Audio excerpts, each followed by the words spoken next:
Good morning, কেমন আছো সবাই? আশা করি সবাই ভালো আছো, সুস্থ আছো। আমিও ভালো আছি, সুস্থ আছি। হ্যাঁ, ভালো আছি বলতে কি বলতো, কালকে তোমাদের বলেছিলাম যে রাত্রে প্রচুর জ্বর এসেছিল, কিন্তু আমি আর গোটা রাত ভালো করে ঘুমোতে পারিনি। সকালে ঘুম থেকে উঠে ব্রাশ ট্রাশ করেছি, ভেবেছিলাম কিছু খাবো, কিন্তু আবারও জ্বর আসছিল আর খুব মাথা যন্ত্রণা হচ্ছিল, খুব সারা শরীরেই যন্ত্রণা হচ্ছিল, খুব কষ্ট হচ্ছিল।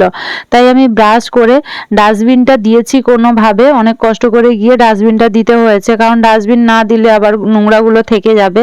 তাই ডাস্টবিনটা দিয়ে এসে বসেছিলাম খাবো বলে, কিন্তু খেতে আর পারিনি। এসে শুয়ে পড়েছিলাম, শুয়ে পড়ে ঘুমিয়ে গেছি। এখন প্রায় 12:30 বাজে। ঘুম থেকে উঠে জ্বরটা একটুখানি কেটেছে মনে হয়, কারণ খুব ঘাম দিচ্ছিল। ঘুম থেকে উঠে চলে এসেছি খেতে, কারণ খাবারটা না খেলে আমি ওষুধ খেতে পারবো না। ভাই আমাকে সকালে ওষুধ দিয়ে গেছে, কিনে দিয়ে গেছে ওষুধ, তাই জন্য আমি ভাবলাম যে সকালে আমি খেতে পারিনি। ওষুধটা হাতে নিয়ে শুয়েছিলাম, শুয়ে থাকতে থাকতেই ঘুমিয়ে পড়েছিলাম। এখন উঠেছি, উঠে খাবারটা খেয়ে নিয়ে ওষুধটা খেয়ে নেবো, কারণ এত জ্বর আসছে না, আর প্রচুর গা হাত যন্ত্রণা হচ্ছে। জ্বরটা কেটে যাওয়ার পরে একটু ভালো লাগছে, আবার জ্বর চলে আসছে, এইরকম হচ্ছে। তাই বসে যে খাবো, খাচ্ছি, কি যে কষ্ট হচ্ছে বলে বোঝাতে পারবো না। তো দেখো, আমি তখন তোমাদের সাথে শেয়ার করলাম যে আমি 12:30টার দিক করে সকালের খাবার খাচ্ছিলাম, রাতে তো আমি খাইনি, তাই সকালে সেটা খেয়েছি। খেয়ে ওষুধ খেয়ে আমি শুয়ে পড়েছিলাম। ওষুধটা খাওয়ার পরে কিছুক্ষণ 5-10 মিনিট শুয়েছিলাম, শুয়ে থাকতে আবারও ঘুম চলে এসেছিল। তাই আমি এখন উঠেছি ঘুম থেকে, উঠে প্রায় এখন বাজে 5টা 5:30 এরকম হবে।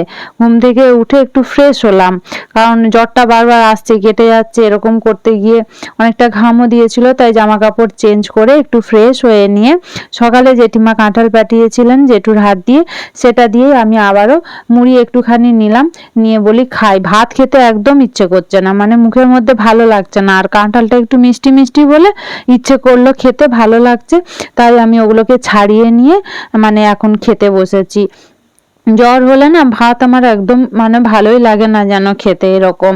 আর জ্বর হলে আমার তো সব থেকে বেশি কষ্ট হয়, মাথা যন্ত্রণা হয় প্রচুর, এটাই আমাকে সব থেকে বেশি কষ্ট দেয়।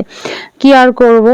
আর এখন বিকেলবেলা ভাতটা খেলে যদি আবারও জ্বর আসে, এটা ভেবেই আর আমি ভাতটা খেলাম না। দুপুরে জ্বরের ওষুধটা খুব ভালো ছিল, ওই 12:30টার দিক করে খেয়ে নেওয়ার পরে না আমি টানা 2-3 ঘন্টা ঘুমিয়েছি। ঘুমানোর পরে যে এখন উঠেছি, অনেকটা ফ্রেশ লাগছে, যন্ত্রণাটাও নেই, জ্বরটাও নেই, অনেকটা ভালো লাগছে শরীরটা। তাই জন্যই নিজে মুড়ি নিয়ে এখানে বসে বসে খাওয়া শুরু করেছি। আমার শরীরটা একটু ভালো লাগলে না, আমার জন্য কাউকে করতে হয় না, আমি নিজে থেকেই করে নিই। আর শরীর যখন খুব খারাপ লাগে তখন কাউকে বিরক্ত করি না, চুপচাপ এসে শুয়ে পড়ি, শুয়ে ঘুমিয়ে যাই বা শুয়ে থাকি। তাতে রেস্ট থাকলে আমি ঠিক হয়ে যাই, যে আমি শরীর খারাপ লাগছে বলে এটা করে দাও সেটা করে দাও, এরকম ডিস্টার্ব কাউকে করি না, কারণ কাকে আর করব। মা ভাই ছাড়া তো আর কেউ নেই, আর ওদেরকে ডিস্টার্ব করতে খুব খারাপও লাগে, সেই জন্য কিছু বলি না। তো দেখো, মুড়িটা খেয়ে নিই। মুড়িটা খেয়ে নিয়ে ভাই বলেছে যে বিকেলবেলায় একটু ডাক্তারের সাথে কথাও বলে আসবো, আর একটু বার করব, একটু বাইরেটা ঘুরে আসলে ভালো লাগবে, শরীরটা ভালো লাগছিল না বলে। আর এই কাঁঠালের বীজগুলো না আমি রেখে দিয়েছি রান্না করব বলে। তো দেখো, আমি সন্ধ্যে নাগাদ 7টার দিক করে একটু বাইরেটাই বেরোলাম, ভালো লাগছে। কিন্তু শরীর খারাপ হলে যেরকম হয় না, ভালো অতটা কিরকম একটা লাগছে, তবুও বাইরেটাই বেরোতে, বাইরের বাতাস, মানুষজন সবকিছু দেখে যেন সুস্থ বলে মনে হচ্ছে। চলো তোমাদের সাথে শেয়ার করি আমাদের মেদিনীপুর কলেজের এখানটা কি কন্ডিশন রয়েছে। রাস্তার এখানটা তো অনেক জ্যাম, আর এখন চারিদিকেই তো ফুটপাতে দোকানদানিগুলো তুলে দেওয়া, বা এই যে রুলস যেগুলো হয়েছে, সেগুলো তো সব একইভাবেই সব দিকে পালন হচ্ছে। আমাদের এখানে ফুডগুলো, কলেজের এখানে প্রচুর স্টল ছিল, ফুডগুলোতে অনেক স্টল ছিল, মোমো, যত রকমের ফাস্ট ফুড বা কোল্ড ড্রিঙ্কস, চা কফি, বিভিন্ন রকমের যে স্টলগুলো ছিল সেগুলো তো তুলে দিয়েছে।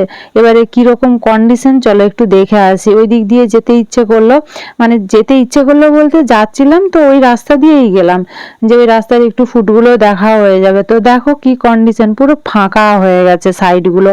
এই ডান দিকের যে সাইডটা দেখছো পুরোটাতেই তোমরা যে ফোনটা ধরে রেখেছো তোমাদের ডান দিক পড়বে, এদিকটা না পুরো ফুটপাতের দোকানগুলো ছিল, স্টলগুলো ছিল, সেগুলো সব সব তুলে দিয়েছে। তুলে কোথায় করেছে, এই সোজা রাস্তাটা দিয়ে গিয়ে এই বাঁ দিকে সবজি টবজিগুলো নিয়ে বসে, এটা দিয়ে একটা সরু গলি বাঁ দিকে চলে গেছে। এই যে এখান থেকে আমি টার্নিংটা নেব, এখানে একটা বাঁ দিকে গলি চলে গেছে, এই গলির ভেতরেই ফুটগুলো দিয়েছে। আবার যারা ওখানে স্টল দিয়েছিল ওই স্টলগুলো আবার এখানে দিয়েছে। তো এটা হচ্ছে কলেজের ওই পেছন দিকটা, পেছনের গেট যেটা হয়, মানে কলেজ মাঠের পেছন গেটটা। তো এই সাইডগুলোতে দিয়েছে স্টলগুলোতে। মোটামুটি ভিড় হচ্ছে, মানে ওই রাস্তার উপরে যেরকম ভিড়টা হতো, আমি আজকে কিন্তু সেই ভিড়টা দেখতে পাচ্ছি না। এমনিতে ভিড় প্রত্যেক দিনই হয়, ভালো মতনই ভিড় হয়, কারণ যারা ওখানে খেত তারা তো এখানেই আসবে খেতে, তাই না? এরকম ব্যাপারটা।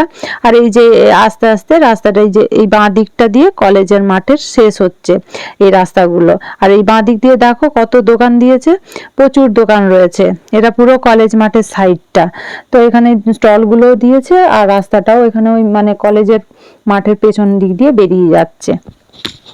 তো স্টলগুলো এখানে দেওয়ার কারণে মানে রাস্তাটা একটু শর্ট হয়ে গেছে, একদম ছোট মতো সরু গলি হয়ে গেছে, একটা বাইক গেলে আর কিছু যেতে পারে না, অনেকটাই সরু হয়ে গেছে। তো যাই হোক, ওরাও বা কি করে চালাবে বলো, ওদেরকেও তো খেতে হবে, কিছু তো করার নেই, যেখানে হোক তো দোকান দিয়েই তো পেট চালাতে হবে, কিছু করার নেই। তো সেই জন্য ওরা এখানে স্টল দিয়েছে। আর বাড়িতে এসে খাওয়া দাওয়া করে মেডিসিন নিয়ে আমি শুয়ে পড়েছি। আমার ভিডিও তোমাদের কি রকম লাগে কমেন্ট করে জানাবে। যদি তোমাদের ভালো লেগে থাকে তাহলে লাইক কমেন্ট শেয়ার সাবস্ক্রাইব করে চ্যানেলটিকে এগিয়ে যেতে সাহায্য করবে। সবাই সুস্থ থাকবে, ভালো থাকবে, সাবধানে থাকবে। Bye bye and take care.